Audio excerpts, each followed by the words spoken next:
morning, friends. It's Heather at Bush Poppy Farm. Yesterday was a migraine day, so I wasn't out here working, which is a bummer, but it is what it is. Today, I am back out, and I need to first start by fixing a break in the irrigation. The landowners, they're so sweet, called last night and let me know that there was a break in the irrigation up on their end. They have this really awesome robotic, like, bush hog thing. It's so cool. Anyway, he said, I forgot that your irrigation wasn't buried, and I didn't realize it until plastic was flying. So it's no big deal. I'm just going to take some main line up there, cut out the damaged parts, and put connectors, and then put a new part in the middle. Not hard. So what I'm doing now is digging through this bin to get the parts that I need so that we can go do that first. Then we're going to transplant the sweet peas and check on everything. And still, I can't believe that how much damage there's been from the gophers. Just crazy. Okay, so I have multiple connectors here, and I have to go make sure. So I have two different sizes of mainline tubing, not intentionally. It just kind of happened that way because the previous farm had one size, and I wanted to upgrade it a bit since we were moving 1,200 feet worth of water.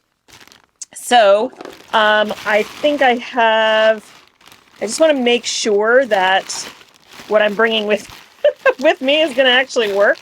So I'll bring oh good, there's these, which I'm going to need when I rig up the irrigation. Like I said, I think I have all the parts that I'm going to need to get the irrigation down to the far beds all set. I even have some of this stuff, which is emitters every 6 inches, which I'm going to use in the pollinator patch and maybe even on those 4x6 beds. So I don't even think I'm going to have to buy anything. But I just want to make sure, since it's kind of a long walk, that I've got everything. These I think are way too big, but I will take 2 out just to see. Yeah, you can see the the difference in size. So basically mainline tubing on either end, and the same with this, but I think this might be too small, but this one I think is gonna be too big. We'll see. And if I don't have the parts, then I'll just turn off the water for today. Oh, this is even better. This one is bigger than this. So if I can find one more of these. I have to keep all these parts in this container sealed up because mice like to get in here, cause a ruckus. And that's not fun. Okay, these are end caps, so those are not what I need. Okay, so I think I've got what I need. We will find out.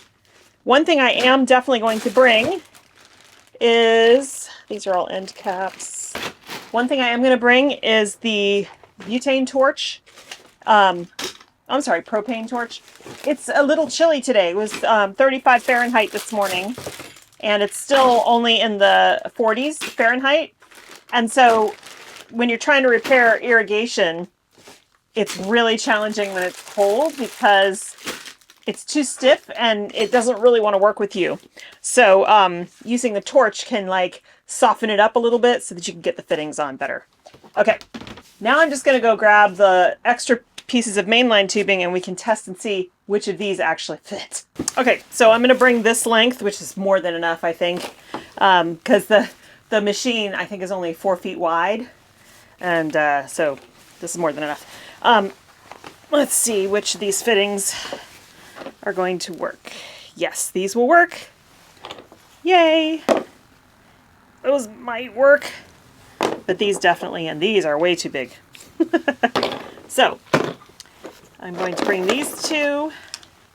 I'll bring some clippers and the torch, and we're off to repair some irrigation.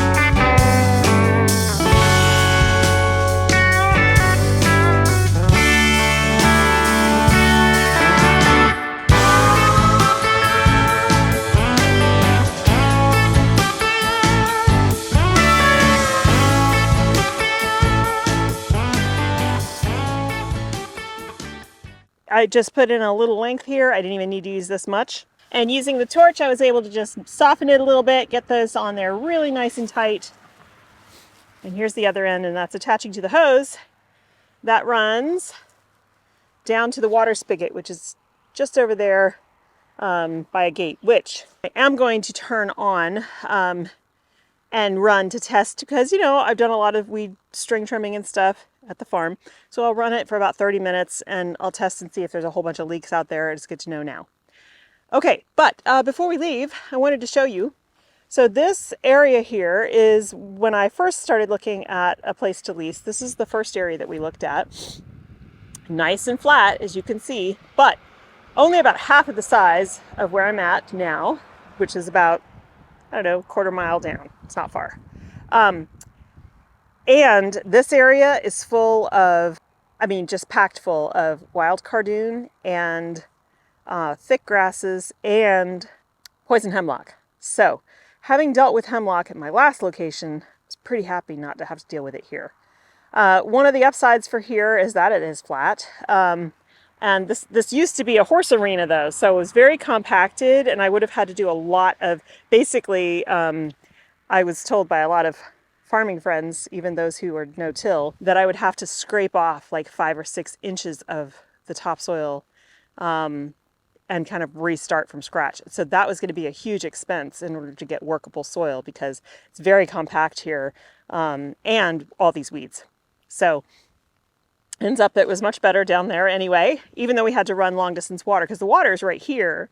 And once I got it down there and we tested it and we had more than enough flow, I felt good. So I'm going to walk over here and go on and turn it off. But first, hi guys! These are the goats, the resident goats. They are 3 elderly gentlemen.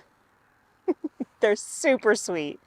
Very, very lovey and kind. And I don't get to see them that often, but they're super cute. They're just living out their days here on the property, and the landowners absolutely love them. So I'm going to run down here and turn on the irrigation, and then we'll walk back and I can test along the line, make sure there's no springing leaks anywhere, and then I'll hook back up with you guys down at the property. I sure do love it when a project is simple and easy and it works.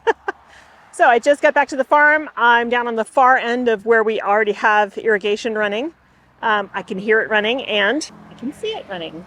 I have not seen any breaks or cuts or anything in the irrigation all the way down or in the beds. So we're in really good shape. That's nice. And I like hearing it running. And all the Lysianthus are still here. I feel like I should knock on wood when I say that. So we're still dealing with all the other stuff, but just having it been 2 days and they're still here gives me a lot of hope. Okay, so I'm going to grab the trays of sweet peas and we're going to go on and get these guys in the ground. Now, I did label them when I put them in the 6-packs, but I don't know if I'm going to bother labeling them when I put them here on this trellis. And the reason is I only plan to use them for my CSA customers and for like fresh bouquet cut clients. I'm not going to cut and sell them wholesale, mostly because the stems are never really long enough on the ones that I grow. There's a handful of sweet pea varieties that grow long enough stems that you can sell as cut flowers to wholesale. Otherwise, sweet pea stems are pretty short and they're great for vase work, but definitely not for, you know, much else. Like you can't put them in market bouquets unless you cut a really long stem. So instead of not just the individual flower, but a long stem that has the trailing vines and the peas and the leaves and everything, which is cool too. So I think I'm not even going to bother to label them. Number one, some of it's just like 1 6-pack of one variety. So I'd have a ton of labels here for not really any reason or purpose, because I don't need to tell anybody other than my wholesale customers what the variety is. So I'm going to go grab those trays. I still need to level this out a little bit, and then we're going to go on and start transplanting them. And tomorrow, so today's Tuesday, tomorrow's going to be a nice sunny day like today. And then Thursday through Saturday, we are getting Another major storm. We're going to probably get about 2 inches here, which is one thing, but the Sierras, they're telling people don't go to Tahoe this weekend. They're potentially going to receive up to 7 feet of snow. 7 feet of snow. So the resorts most likely are going to be closed. Basically, it's also, they're going to have high winds, sustained winds, 50 to 60 miles an hour, gusts up to 100. So you can't run lifts like that. They can't do avalanche control in that kind of weather. And so, you know, even though it's killing Mike because he would love to be up there snowboarding in all that fresh powder, maybe next week he can take a day off of work and run up for a day. So anyway, all of that's to say, I haven't rigged up irrigation to this bed yet, obviously. But I'm not worried about that because we're going to get rain. So I'm going to fill up my watering can and douse the sweet peas today in their trays, you know, get them totally saturated, transplant them, and then they'll be good until we get the rain on Thursday. So, all right, I'm going to set you guys up and get started transplanting.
Okay, so you can see we've got the sweet peas in. Look how tiny they look.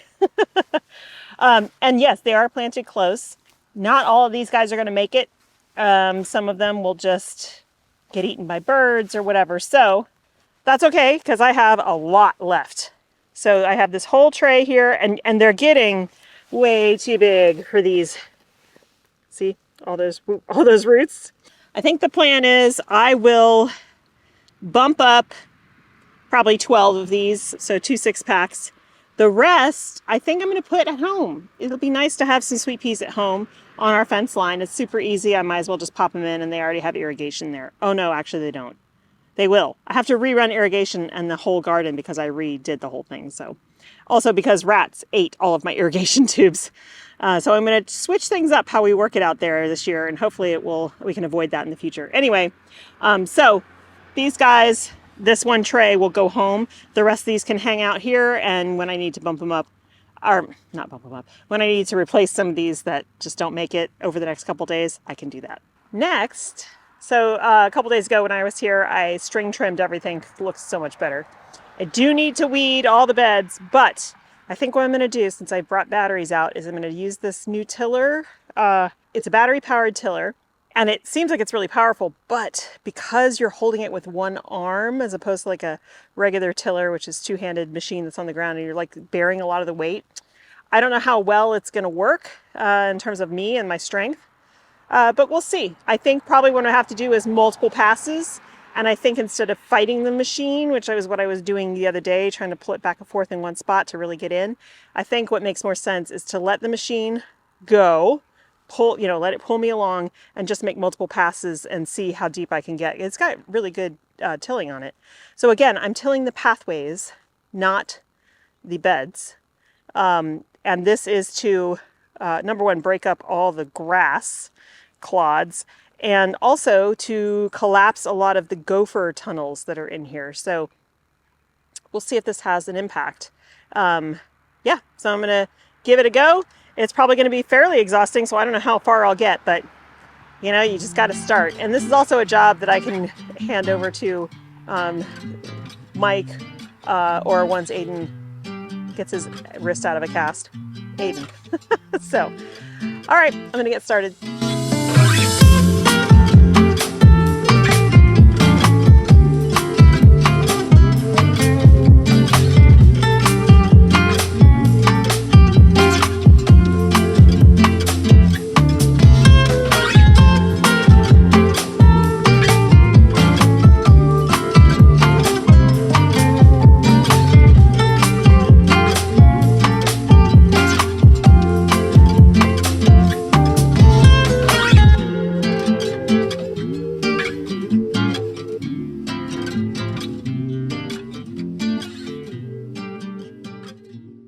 So pretty decent, especially for a battery operated machine.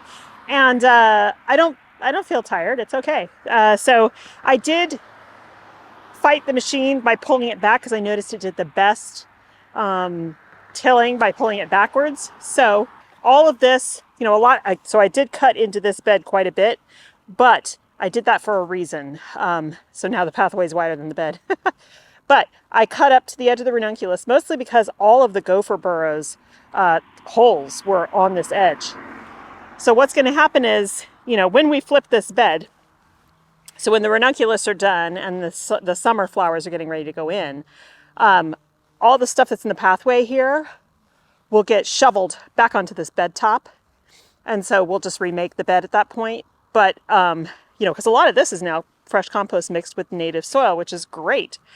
I'm sure the grass will continue to grow here for a little while, but I feel like that actually really is helpful. So I'm going to go do the other rows or pathways until I run out of battery, whether it's the battery of the machine or my personal battery.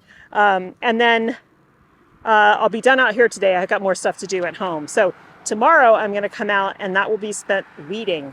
And of course it's hand weeding because I can't use a hoe on grass. I've tried, but that's okay. We'll get all these. There's not as much as there used to be. So it should be a little bit faster. And then we'll be going into the storm with tidy beds. The other nice thing about tilling these pathways is it makes them even deeper, which is a reservoir for the water. And that's good because that means no runoff on the beds. And also the plants, as their roots go down into the soil, can access that water. Because we already know that water stays in this soil for quite a while after a heavy rain. So, okay, I'm going to continue on and see what kind of progress I can make. I have to clear the obstacles out of the path in this one. And hopefully this will help. I've heard from a couple of local folks that if you do this like 3 or 4 times over the first season, that you will annihilate the grass and it just won't come back.